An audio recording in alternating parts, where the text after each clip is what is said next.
좀 몇 주 전에 일이지만 우리 한국 문학상에 있어서 참 경사가 있었죠.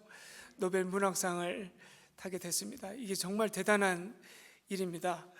이게 정말 우리의 꿈이라고 했는데 사실 그만큼 우리 문학이 잘 발달되어 있고 그만큼 사람의 이야기 그리고 우리의 사람의 인생을 담은 글들이 많이 있다는 그 증거가 되기도 하는데 그만큼 우리 한국 문화과 문화의 위상이 좀 높아졌다 해도 과언이 아닐 정도의 놀라운 수상입니다.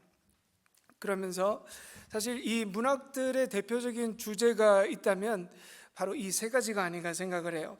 바로 오해와 편견과 질투입니다. 오해, 편견, 질투.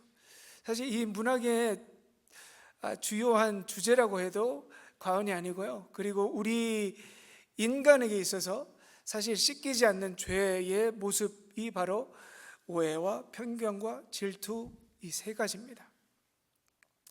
그래서 우리가 문학 작품을 읽을 때 이 문학 작품의 이야기들이 남의 이야기 같지 않을 때가 있죠. 마치 내 이야기 같기도 하고 그리고 마치 내 이야기를 그 작가가 풀어주는 것 같은 경험을 하기 때문에 그 문학을 책을 읽으면서도 여러 소설 작품을 읽으면서도 내 삶의 그 위로를 받기도 하고 또 어떤 감정을 오묘한 감정을 경험하기도 합니다. 아마 이 오해와 편견 질투를 경험해 보지 않으신 분은 없으실 거예요. 누군가 오해하는 일들이 얼마나 많이 있습니까? 살다 보면 나는 한마디 말을 했을 뿐인데 소문의 끝을 보면 셀 수 없는 말을 한 사람이 바로 내가 돼 있고 질투는 얼마나 많습니까? 나는 잘못한 거 하나도 없는데 어느 순간 내가 미운 사람이 되어 있다. 그리고 편견이 얼마나 많습니까? 내가 하는 행동, 말, 오히려 생김새까지도 누군가를 가르고 편견을 일으키는 그 요소가 되는 걸 보면 여러분 이 경험들을 통해서 우리가 알게 되는 게 뭐냐면 억울함이 아닐까. 억울함. 살면서 억울함 안 경험해 본 분 안 계실 거예요. 아마 다 억울한 경험해 보셨을 겁니다. 아마 그래서 이 억울한 경험, 사람들하고 살면 왜 그렇게 억울한 일이 많은가? 이게 평생 트라우마가 돼서 그냥 아예 사람들하고 인연 끊고 사는 사람들도 얼마나 많이 있는가? 그래서 산에 보면 사람들이 있는 거예요. 산에 사람들이 있는 거예요. 산으로, 들로, 무인도로 사람들이 들어가 사는 것을 보면 참 남의 일 같지가 않다. 나도 어찌 보면 사람들과의 관계에서 이 무인도에 살고 있기도 하고 사람들 아무도 없는 관계 안 하는 그런 홀로만의 감옥과 동굴 속에 살아가고 있는 걸 보게 됩니다. 오늘 우리가 사도 바울의 이야기를 좀 들어볼 텐데 여러분 사도 바울이야말로 사역하면서 정말 억울했던 사람 중에 한 사람입니다. 왜냐하면 자기가 했던 모든 것을 따라다니면서 반대했던 사람들이 있었거든요. 한마디 말을 해도 그 한마디 말을 놓치지 않고 무조건 반대를 위한 반대를 했던 사람들이 있었다는 것. 여러분 이런 사도 바울의 입장을 보면 그리고 우리들의 입장을 보면 정말 이 세상 살아갈 때 어떻게 살아가야 될까 이 궁금증이 일어납니다. 그리고 우리가 사도 바울의 말씀을 통해서 우리가 사도 바울에게 어떻게 살아야 하는지를 사실 들을 수가 있어요. 이 억울한 세상 가운데서 우리가 어떻게 살아야 될까?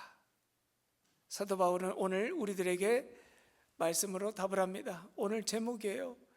우리는 아무리 억울해도 아무리 세상 사람들이 나를 욕해도 육체로 싸우지 않는다. 여러분 그럼 우리는 무엇을 따라 싸워야 될까? 하나님의 능력, 십자가로 싸운다. 아멘. 여러분, 과연 십자가로 싸우는 건 뭘까? 오늘 말씀을 통해서 한번 깨닫고, 또 우리의 삶이 오직 십자가로 하나님의 능력을 무기 삼아 우리의 삶 속에서 승리하는 우리들의 삶이 되기를 주님의 축복합니다. 앞뒤좌우 이렇게 인사하시면 좋겠어요. 우리는 복음으로 승리합니다.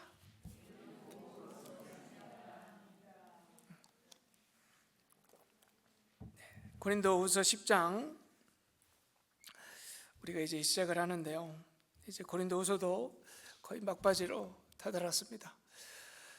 이렇게 고린도후서 편지를 쓰면서 사도 바울이 이제 후반절로 가면서 본인이 정말 해야 될 말을 좀 해야 되겠다고 생각을 했던 것 같아요. 그래서 지난주까지만 해도 우리가 고린도후서 9장 내용은 화해와 협력의 분위기예요. 우리가 예루살렘 교회를 잘 좀 어려우니까 도울 수 있도록 우리가 함께 연합하자, 이런 분위기였는데 고린도후서 10장을 들어오면서 분위기가 완전히 달라집니다. 그래서 이 연구하는 학자들은 고린도후서 10장이 고린도후서에 혹시 따로 쓴 편지가 아닌가, 이렇게 평가할 정도로 분위기가 완전히 달라졌다는 걸 알 수 있게 되는데요. 그 이유가 있습니다. 아까 전에 잠시 말씀드렸지만 고린도 교회에 여전히 거짓 사도들, 거짓 선생들이 있었습니다. 그 거짓 사도들과 선생들이 주로 했던 일이 뭔가 복음을 전하는 게 아니었어요. 사도 바울이 전했던 복음을 무너뜨리는 일을 했던 겁니다. 그 방법 중에 하나가 뭐냐면 사도 바울을 무시했어요. 평가절하했어요. 평가절하하고 무시했던 방법이 뭔가 오늘 1절에서 나오는데요. 한번 넘겨주시면 사도 바울이 이렇게 씁니다. 너희를 대하면 유순하고 떠나 있으면 너희에 대해 담대한 나 바울은, 이 부분인데요. 사실 여러분, 이 부분은 사도 바울이 자신 스스로를 표현한 부분이 아닙니다.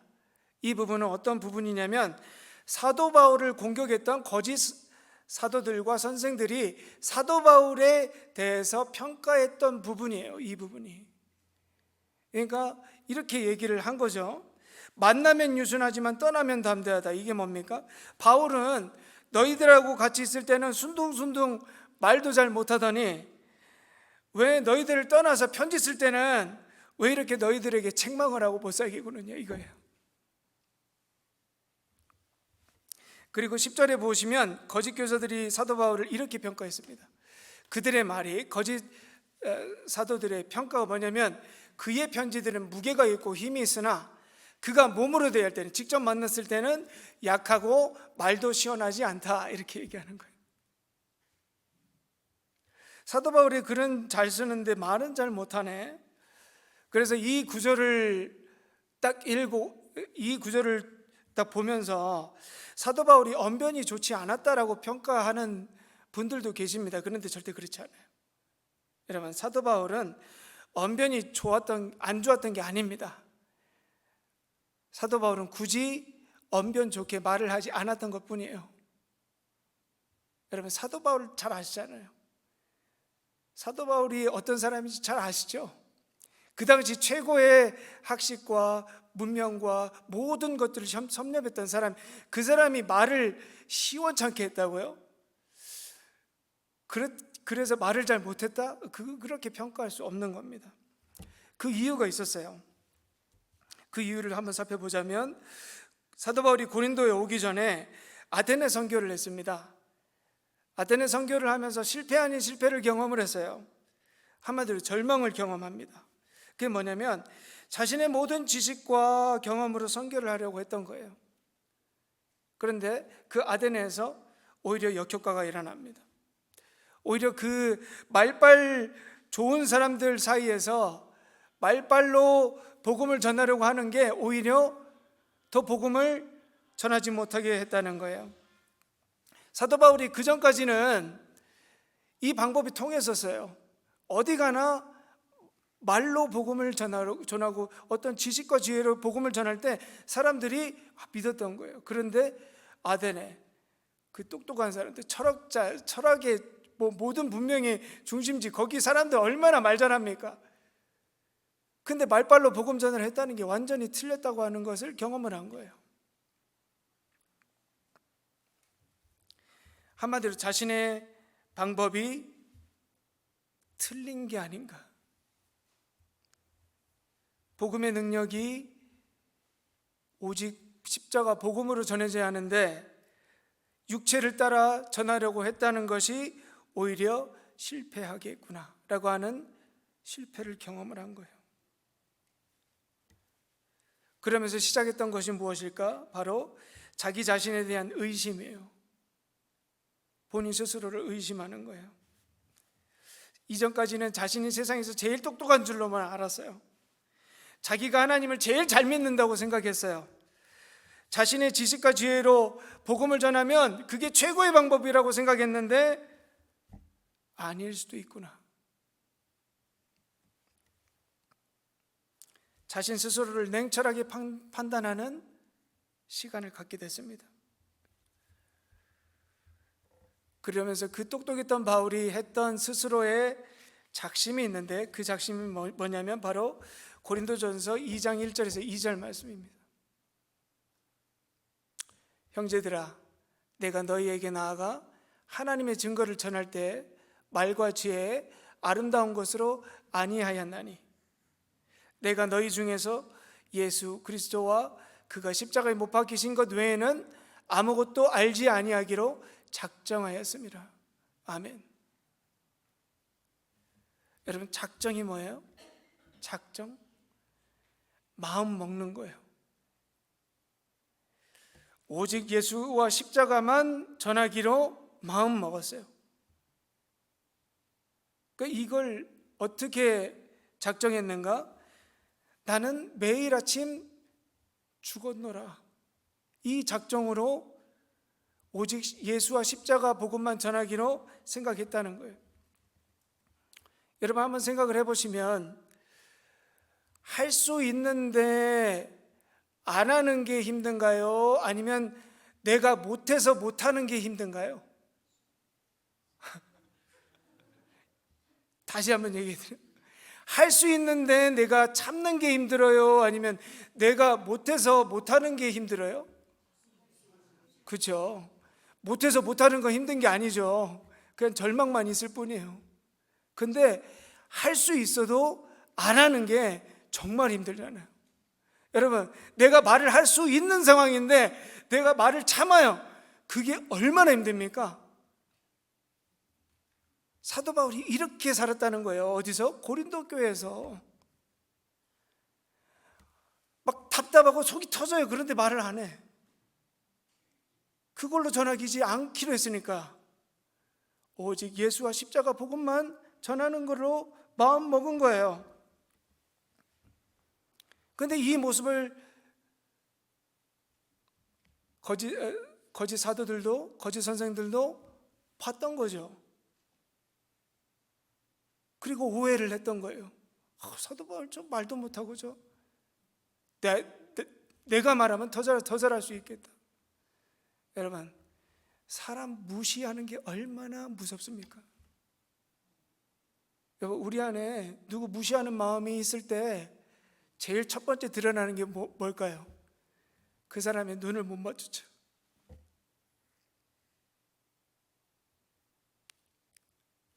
내가 저 사람보다는 나을 것 같거든. 뭔가 사람에게 무시한 마음이 있었을 때 우리 그거 다 티 나잖아요. 자연스럽게 그런 모습을 보니까 오해와 편견, 무시가 당연하게 일어났겠죠. 그런데 사도 바울이 떠나고 이제 기회가 됐다 싶어서 이제 그 고린도 교회를 어떻게 좀 삶아 가지고 자기가 먹을 수 있을까 이렇게 생각을 하는데 어느 날 사도 바울이 편지를 썼다고 하는데 그 편지를 그 편지를 보고 고린도 교회 사람들이 막 눈물로 회개를 하고 참회를 하는데 그 거짓 선생과 거짓 사도들이 그 모습을 봤을 때 기분이 어땠을까요? 얼마나 안 입고 왔겠어요? 아니, 저 사람, 우리가 볼 때는 별것도 아닌데 그 사람이 쓴 편지를 보고 막 회개하고 참회하는 그 모습이 얼마나 어이가 없었겠어요. 편지도 한번 읽어봤을 거예요. 그런데 그 전에 봤던 사도 바울의 모습이 전혀 안 드러나. 정말 대단한 편지를 쓰고 있네. 그래도 그렇게 편지를 딱 보고 인정했을까요? 아니면 더 무시했겠죠. 오히려 그 편지를 보고 회개하는 고린도 교인들이 더 못마땅했을 수도 있어요. 왜 그 사람의 편지를 보고 회개를 하냐. 얼마나 질투가 일어났겠어요. 그리고 이렇게 말하지 않았을까? 제가 한번 상상을 좀 해봤어요. 너희들은 왜 사도 바울의 책망의 편지를 보고 읽고 회개를 하냐? 대항을 해야지. 너희들이 지금 이 상황 가운데서 믿음 지키고 있는 것만 해도 대단한 건데 너희들 잘못 아니다. 너희들 지금도 충분히 잘하고 있다. 사도 바울이 하는 말 그렇게 심각하게 받아들일 필요 없다. 그렇게 얘기하지 않았을까? 여러분, 이게 무서운 거 아닙니까? 회개해야 할 기회를 얻어야 할 사람들에게 회개해야 할 마음조차 싹 끊어버리는, 이게 사단이 하는 일 아니겠어요? 여러분, 우리 안에 누구 무시하고 누구 폄하하고 그런 마음들이 얼마나 무섭다는 것을 오늘 다시 한번 깨닫는 은혜가 있기를 축복합니다. 아마 그 마음 무너뜨리기가 쉽지가 않으실 거예요. 왜? 정말 그 마음은 강경하거든요.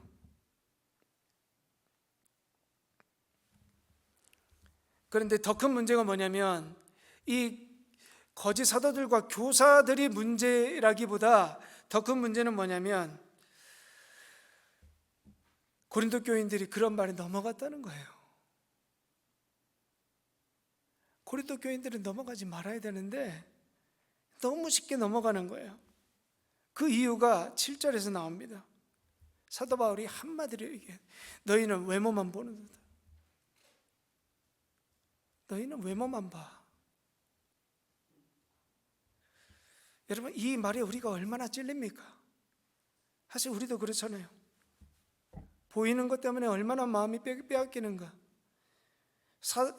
그 거짓 사도들의 율법에 대한 지식, 화려한 언변, 권위자의 추천서, 깔끔하고 세련된 외모, 그거 보면서 다 넘어가는 거예요. 말 잘하는 사람들에게 우리가 얼마나 마음이 빼앗깁니까? 뭐 울리고 웃기고 그런 거에 얼마나 마음이 빼앗깁니까? 여러분, 이단들 한번 보세요. 이상한 복음 전하는 사람들의 모습을 한번 보세요. 다 매력적이에요. 얼마나 매력적입니까? 말 잘해요. 얼마나 뛰어난지 사람들의 마음을 들었다 놨다 합니다. 근데 여러분, 정말 그런 거에 우리가 마음이 빼앗기기 시작할 때 정말 놓치는 게 있잖아요. 복음이 복음되지 못하는 거잖아요. 그 사람이 말하는 게 다 맞게 느껴지는 거예요. 이상한 복음 전에도 할렐루야 아멘 받는 거예요. 지금도 사단이 이 방법으로 우리를 꿰고 있지 않을까.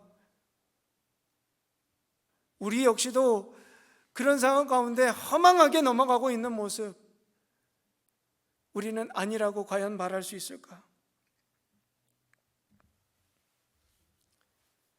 여러분, 이런 상황 가운데 있는데 과연 사도 바울이 그 거짓 사도들, 거짓 선생들 어떻게 대할까요? 만약에 만났을 때 허허하고 웃어줄까요? 아니면 정말 차가운 눈빛으로 대할까요?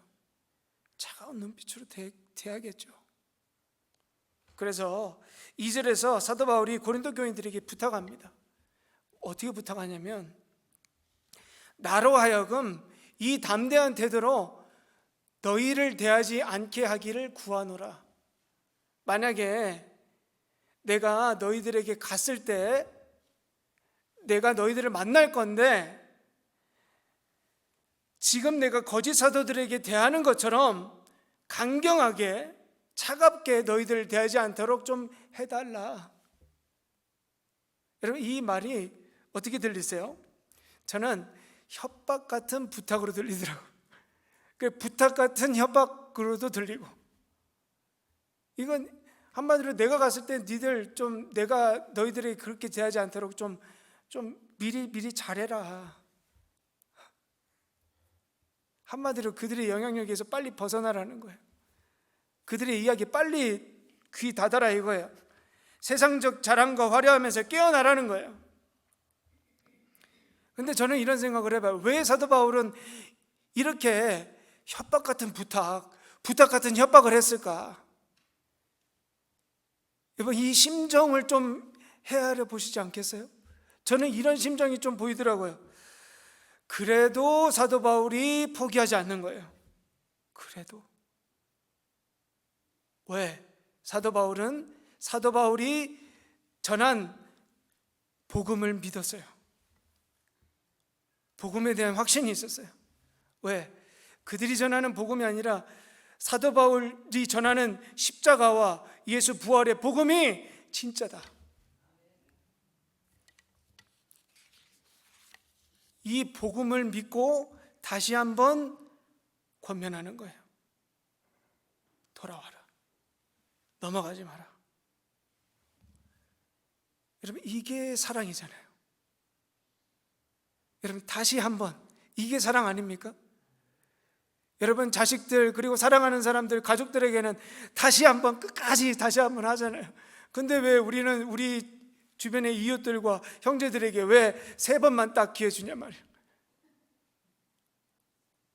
다시 한번. 고린도 교회 지금 상황에서는 그냥 사도 바울이 진작에 포기했을 교회, 그럼에도 불구하고 다시 한번 복음으로 사랑하니까 그 사랑을 다시 한번 표현하는 마음으로 이 구절을 쓰는 거예요. 아마 사도 바울도 자기를 모함하고 폄하하는 사람들, 무시하는 사람들 딱 봤을 때 기분이 어땠을까? 저는 이렇게 생각해요. 똑같이 싸우고 싶지 않았을까? 왜? 사도 바울도 사람이니까. 유순하니 말도 못한다 하고 자기 무시하는 사람들에게 말로 한번 붙어보고 싶은 그런 심정이 없었겠어요? 그 마음이 아마 불일 듯 일어나지 않았을까? 그런데 사도 바울은 그렇게 하지 않았어요. 그 이유가 있었는데, 사도 바울은 자신이 육체로 싸우는 사람이 아니라는 걸 알았기 때문에요. 3절과 4절 한번 보시겠습니다. 우리가 육신으로 행하는 육신에 따라 싸우지 아니하노니 우리의 싸우는 무기는 육신에 속한 것이 아니요 오직 어떤 견고한 진도 무너뜨리는 하나님의 능력이라. 아멘. 자, 우리의 무기는 육신에 있지 않고 우리의 무기는 하나님의 능력이라. 여러분, 여기에 하나님의 능력은 뭘까요? 복음입니다. 복음. 한번 넘겨주세요.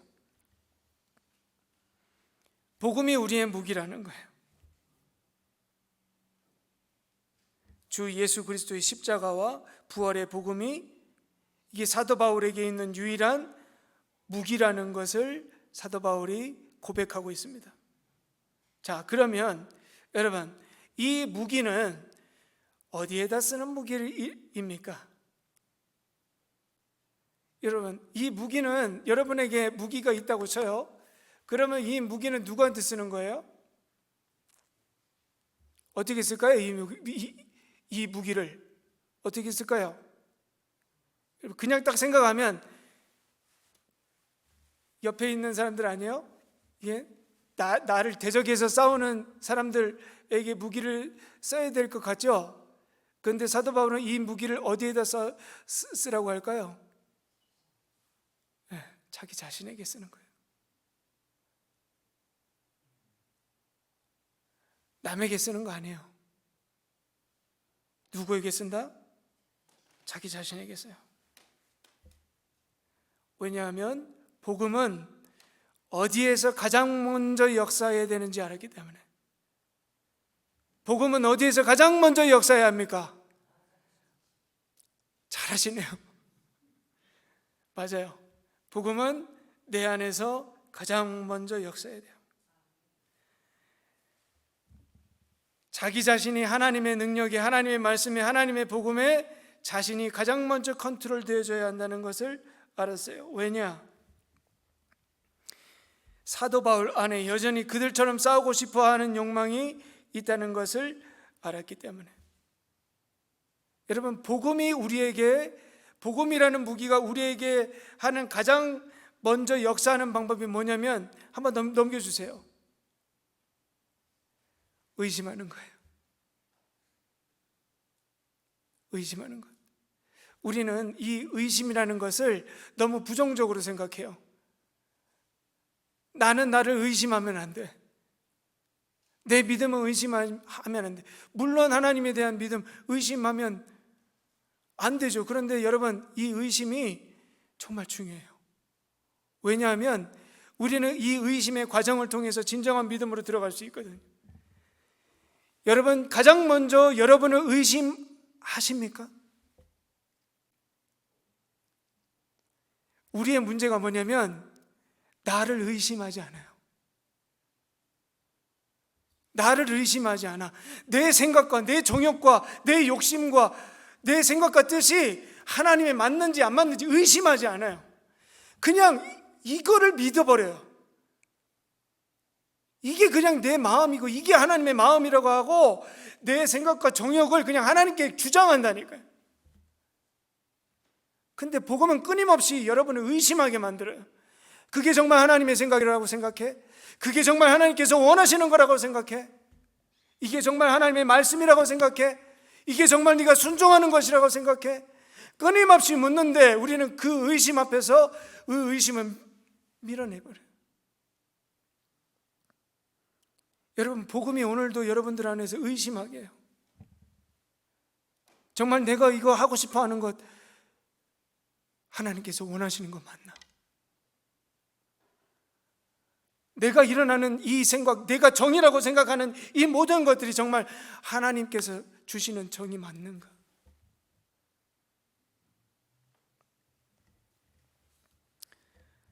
여러분, 이 의심이라는 것이 저는 이렇게 생각해요. 영적인 필터라고 생각을 해요.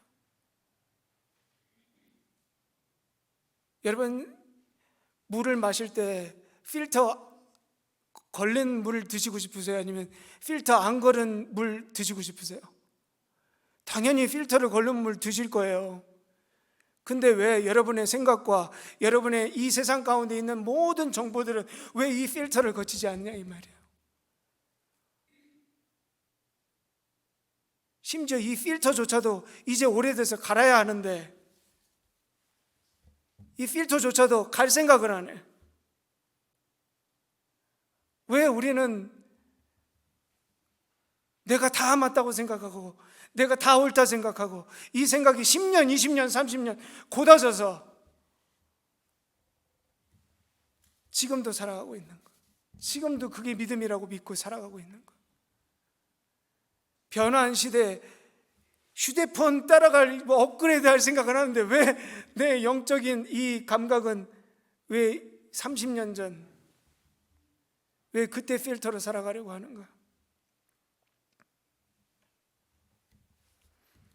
여러분, 그 복음이 사도 바울 안에서 어떻게 역사했는지를 4절과 5절에서 쫙 말씀하고 있어요. 한번 넘겨주세요. 견고한 진을 무너뜨리고 모든 이론을 무너뜨리고 하나님을 대적하여 높아진 것을 무너뜨린다. 다 무너뜨려. 복음은 어떻게 역사한다? 다 무너뜨린다는 거예요. 여러분의 생각, 견고한 진, 이런 모든 세상적인 생각과 내 뜻과 내 마음 다 무너뜨려요. 심지어 하나님을 대적하여 높아진 것, 하나님의 말씀도 무시하는 내 생각과 내 이론들, 그것조차도 무너뜨린다. 이게 복음이 역사하는 방법이에요. 왜? 여러분, 가장 큰 적은 어디 있습니까? 내 안에 있으니까. 내가 나의 가장 큰 적이지 않습니까? 여러분, 저는 이런 생각을 해봤어요. 견고한 진, 모든 일은 하나님을 대적하여 높아진 것, 이게 집약적으로 뭉쳐져 있는 게 한 단어로 좀 표현하자면 그게 뭘까? 저는 딱 나오더라고요. 이거예요. 한번 넘겨주십시오. 고집이에요. 고집. 고집은 안 무너져.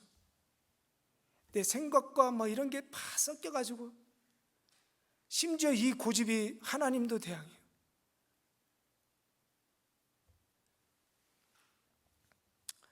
제 아내가 저를 보면서 항상 하는 말이 뭐냐면, 진짜 고집 세다 이거예요. 진짜 고집 세다.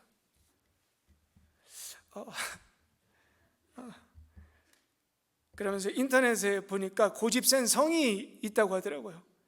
전씨, 조씨. 제 아버지가 전씨고요, 제 어머니가 조씨입니다. 그럼 아시겠죠? 제가 그 고집 센 그 성사에서 태어났으니까 최강 고집이에요. 웃지 않으시는 분들은 아마 저보다 더 센 고집을 보신 분들이겠죠, 아마. 고집 센 거 저도 인정합니다. 정말 고집 세요. 한치도 이걸 용납을 못하는 저의 고집이 있어요. 그래서 얼마나 제 아내가 힘들어하는가. 미안한데, 근데 제가 고집이 아무리 세도 고집 꺾을 때가 있어요. 근데 정말 은혜가 충만할 때가 언제일까요? 제가 은혜가 정말 충만할 때, 고집 꺾을 때더라고요. 고집 꺾을 때. 저는 고집 꺾으면 죽을 것 같더라고요. 그런데 고집을 꺾으면 죽는 게 아니라 진짜 그때부터 살더라고요.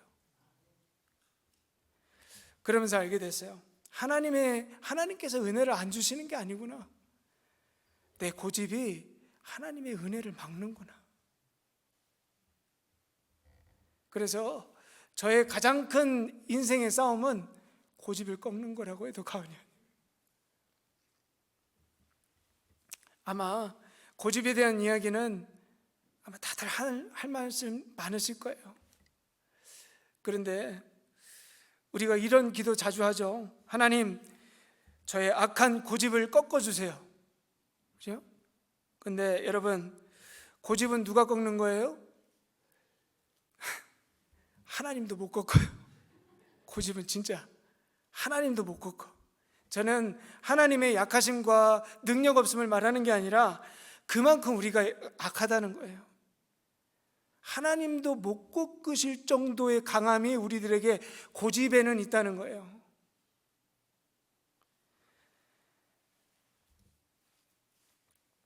만약 하나님께서 우리의 고집을 꺾으셨어요? 그럼 우리가 싸우겠습니까? 안 싸우지. 근데 우리는 왜 여전히 싸우죠? 왜 우리는 여전히 다른 사람을 향해서 팔짱 끼고 왜 이렇게 마음이 딱딱하게 굳어 있죠? 그 뭐예요? 고집. 사도 바울이 나는 날마다 죽노라 이 고백했잖아요. 저는 이 고백을 이렇게 표현할 수 있을 것 같아요. 나는 날마다 내 고집을 꺾노라. 고집을 꺾노라. 왜? 사도 바울처럼 고집이 센 사람이 어디 있었을까? 왜? 그만큼 똑똑하고 다 알았으니까. 근데 죽으면서 꺾는 거예요. 여러분, 고집은 어떻게 꺾는다? 죽으면서 꺾는. 죽어야 꺾는 게 고집이다.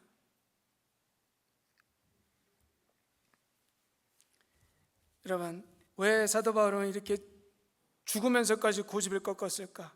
왜 이렇게 자신에 있는 모든 것까지 다 무너뜨렸을까? 분명한 목적이 있어요. 그냥 꺾고 그냥 거기에서 끝나는 게 아니에요. 무엇을 하기 위한 것이었냐? 그리스도께 복종하기 위한 거예요. 그게 5절 말씀에 나옵니다. 하나님을 아는 것에 대적하여 높아진 것을 다 무너뜨리고 모든 생각을 사로잡아 그리스도에게 복종하게 하니. 꺾여져야 복종한다는 거예요. 무너뜨려야 그때야 비로소 주님께 복종할 수 있다는 거예요. 복종하는 게 뭡니까? 항복이잖아요. 다 내려놓는다는 거잖아요. 두 손 들고 피하는 거예요. 그냥 나는 못하겠습니다. 하나님께 그냥 나아가는 거예요. 아마 어떤 분들이 이렇게 얘기할지도 몰라요. 무기인데 무기를 들고 싸워야지. 그게 싸우는 거예요. 우리 스스로, 우리 안에 있는 가장 고집센 나와 싸우는 거라고요. 그게 그 싸움하는 거라고요. 복종하는 싸움하는 거라는 거예요.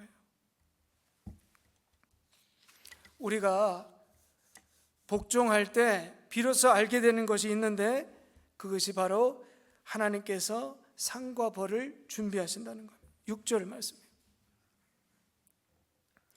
너희의 복종이 온전하게 될 때, 비로소 복종하게 될 때죠. 모든 복종하지 않은 것을 벌하려고 준비하는 중인, 하나님께서 준비하는 중에 있노라. 이걸 보는 거예요. 여러분, 이 세상을 보면 정말 악하죠.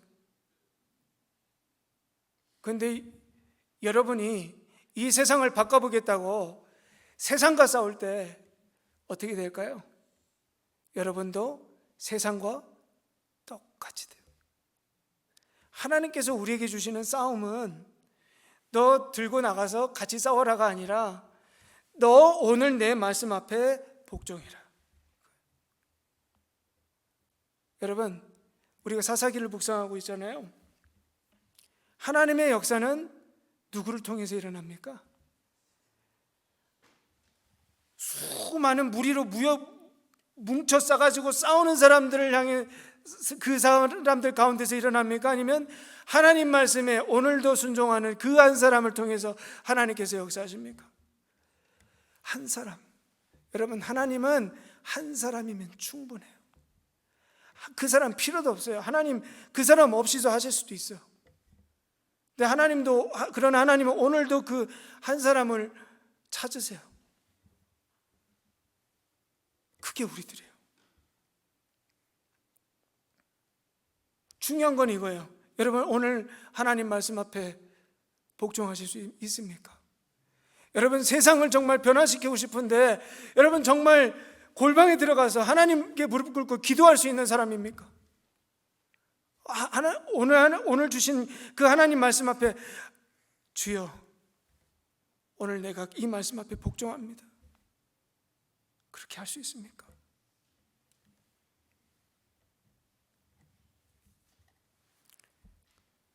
그 사람이야말로 하나님께서 쓰시는 사람이고, 그 사람이야말로 지금도 하나님께서 오늘도 우리의 삶을 주관하신다는 것을 믿는 사람이고, 그 사람이야말로 이 세상에